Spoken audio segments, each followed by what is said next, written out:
Mas, tolong tanyain ke Mas Firman dong bagaimana caranya berdoa yang benar dan kasih contohnya gitu.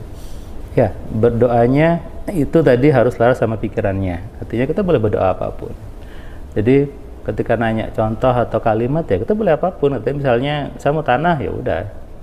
Dan itu saya bilang tadi kita butuh step 1 sampai 5 Skrip tadi ya? Ya, skrip itu yang ini. Dan Iya, belajar skripnya di kelas teman-teman ya. karena Atau kalau di buku itu sudah jelas belum kira-kira? di buku 10 keajaiban itu saya ingin membangunkan. Saya kemarin baca beberapa komentar gitu ya, yang ada satu komentar yang saya sempat juga buat nangis ketika baca. Mas Firman, saya dulu nggak pernah sholat karena saya anggap Allahnya salah. Ada tuh mas di komentar tuh mas. Iya, iya. Salah. Tapi setelah baca buku 10 keajaiban pikiran, saya sholat. Kenapa? Ternyata bukan Allah yang salah, saya yang salah. Iya, iya, saya baca. Ada, saya baca ya. Nah, saya baca itu. di situ kan, jadi di situ saya ingin membuat sadar bahwa ojo nyalah Gusti Allah gitu, jangan nganggep Allahnya yang nggak ngasih, Allah yang ngasih ujian, enggak.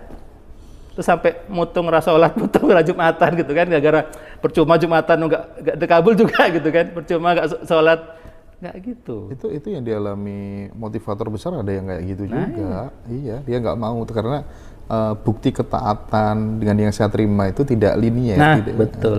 Padahal bukan ketaatannya nggak linear.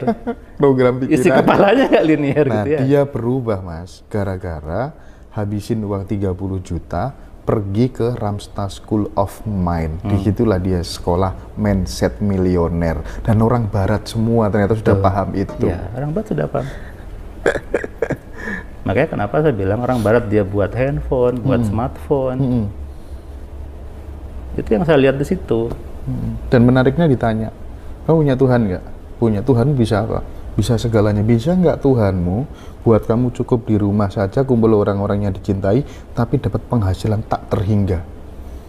Nah, itu mulai error otaknya. Iya, kenapa aku nggak doa seperti itu ya dari dulu ya? Iya. Kenapa harus lewat kerja dulu baru dapat uang ya mas ya? Waduh, itu saya kuliah sudah diajarin kayak gitu, tapi nggak nangkep-nangkep ya. Itu kan dari program di kepala kita yang selama ini seperti itu yang dibentuk.